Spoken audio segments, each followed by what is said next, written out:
What's going on, children?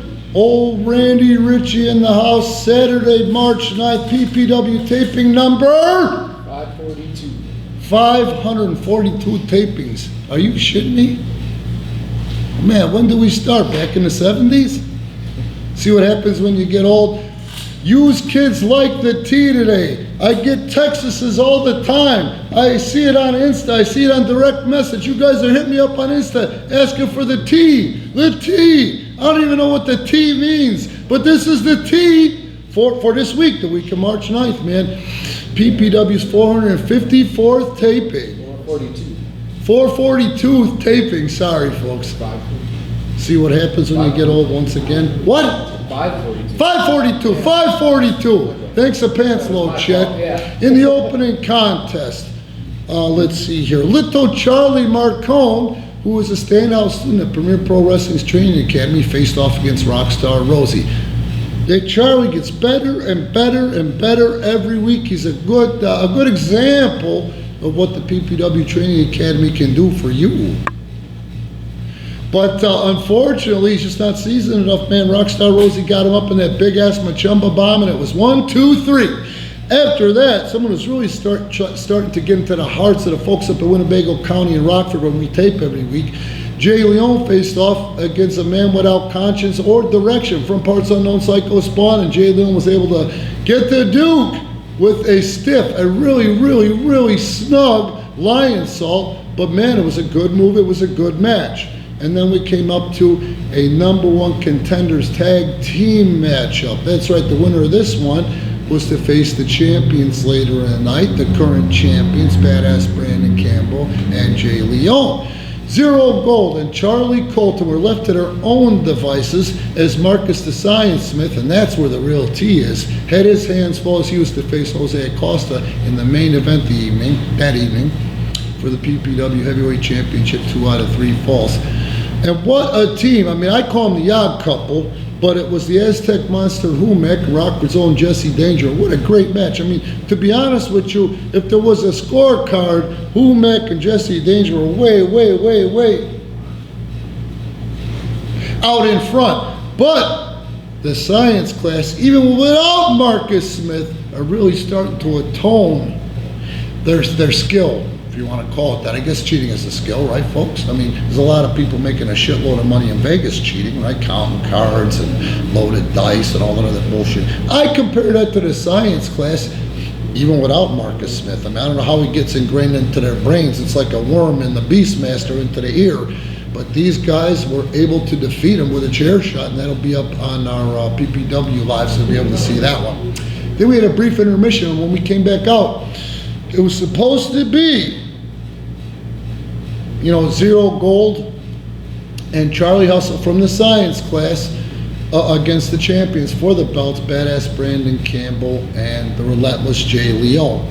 One thing about Brandon Campbell, and it cracks me up to no end, they call him Badass Brandon Campbell, but he loves his mama. He loves his mama as much as Bobby Boucher, folks. He loves his mama. Well, unfortunately, Mama was broke down in the south suburbs of Chicago out in Oak Lawn, and Badass Brandon Campbell did finally show up about a half hour after the taping was over. So Jay Leone was willing to go in there. He was willing to go in there and defend those tag team belts by himself against the like of the guys I just told you, who were able to actually get the pinfall and put the Aztec Monster's shoulders to the mat for a 3 count. I didn't think there was a snowball's chance in hell that Jay Leone was going to keep the belts, much less survive. As these morons, the science class, were on a roll. So as much as it pained me, I stepped up and I accompanied Jay Leone in that matchup. And I guess you would call it a wrestling match. And I guess at the end of the day, me and Jay Leone beat him by a hair. But anyway, that's what happened here. That match is going to be rescheduled, and your new #1 tag team to face the champions is, in fact, Zero Gold and Charlie Hustle. Then came the main event, the heavily anticipated one. This isn't the first time. Marcus the Science Smith has been chasing El Guerrero and trying to wrap his hands around that PPW Heavyweight Championship. It is a beautiful belt, folks. I wish I had it around right now so we can zero in on it. We have our own belt that says Premier Pro Wrestling Heavyweight Champion on it, you know. Gorgeous belt. Marcus thinks that all will be well in the world if the Science class can get their hands on the Tag Team Championship belts and El Guerrero Jose Acosta's Heavyweight Championship belt. They currently hold the King of the Ironman Championship. That's Mickey Sin from Sin City. And then Zero Gold wormed his way into becoming Challenge Pro Champ. That leaves 3 belts left. And tonight, I'll tell you, this is a lot of the reason why people don't like Marcus the Science Smith. If he could get out of his own way, if he wasn't such a slave to his ego, this man can wrestle. This man is an athlete and more than a formidable opponent. Him and Jose Acosta literally went back and forth for 20 minutes with no fall. In a typical Marcus the Science Smith fashion, Marcus the Science Smith got desperate. When Marcus the Science Smith gets desperate, when his back's in the wall or he feels cornered, that's when he gets the most dangerous. So the first fall came, I don't know, at least after 20 minutes. They ended up knocking the crap out of each other and they could not let each other back into that ring, and therefore it was a double countout with 2 falls to go. 2 falls to go is still an opportunity for one man to win 2 falls to become the champion. The match continued and it got even more snug. They went back and forth. It was a big, innovative moves, and you gotta hand it to Marcus the Science Smith if you like it or not. He can take a whooping and keep on ticking. You know, unbelievable. These guys wore each other out so much. Marcus the Science Smith tried to set El Guerrero up for a superplex, which he finally got. Neither man could answer the 10 count. That means now we're down 2 falls because that was a knockout or technical knockout.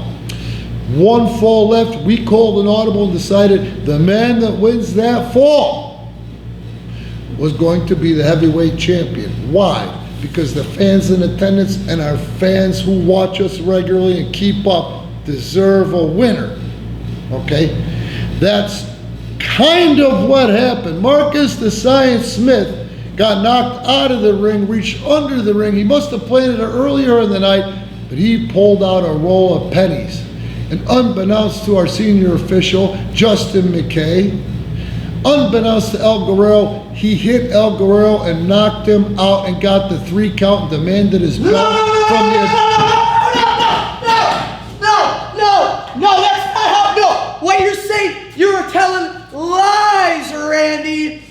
What those people in attendance, what you people at home saw, was Marcus the Science Smith pin the heavyweight champion El Guerrero's shoulders to the mat. 1, 2, 3. No hook, no crook. Technically, yes, you got the 3 count, the bell rung, and the belt was in your hands. But when the officials, Justin McKay and Alejandro Marufa, went to revive Jose Acosta, check him out, help him up to his feet, there was change all over the ring. What are you talking about? What are you talking about? Explain it. It's talking still about in the that. ring. No. Don't worry now. What do you see there? Those coins you see? Those fell out of El Guerrero's shorts. He fell. Oh, I bet you that's his entire life savings right there. In pesos even. Okay. All right. Okay, Heat Merchant. Well, look. It's not. Is it the Science's fault? Is it my fault that El Guerrero lost his change? That match will be up on PPW Live, but you know what? This we can assure on YouTube, and you can look for it. We're going to show you that finish of that matchup, that final finish. You guys be the judge. Yeah. I know what I saw. You didn't see anything. What you saw was the Science have what is rightly his, the PPW Heavyweight Championship, ripped from these beautiful, delicate hands wrongfully. So as far as I'm concerned, as far as the science class is concerned, Marcus the Science Smith is still the #1 contender, and I want another shot at that no good, stinking piece of trash, Jose Acosta. Guess what, kid? Like the old Kearneys used to say, you came close, but no cigar. El Guerrero, Jose Acosta, is the champion. You were disqualified and knocked out of the #1 contender's position. Now, that being said, El Guerrero and Rockstar Rosie are pals. They're going to throw their head into the ring, and they're going to team up this week because they want to go into tag team contention and prove themselves. They want to prove themselves in the tag team ranks here at PPW? Yeah. Then I know in that big brain of yours, you know the right answer. You know, these people know that the only way that they can show that they meet the standard is to face the standard bearer. All standards aside, the science class aside, I do know this. I know El Guerrero, and I'll tell you what, you hitting him, and you're going to see that finish, with a roll of coins, pissed him off too. And here's what I'm going to do for you, Marcus the Science Smith. You will not get a title shot this week against El Guerrero, but what I will do is the team of Rockstar Rosie and the PPW champion Jose Acosta El Guerrero will face you and a partner of your choosing in their first time teaming up together. If you beat El Guerrero in that tag team match, you will earn the spot as #1 contender. There you go, folks. I'm taking the last word whether he likes it or not. That was the tea. Mark, thanks for stopping by. The pleasure, I assure you, was all yours.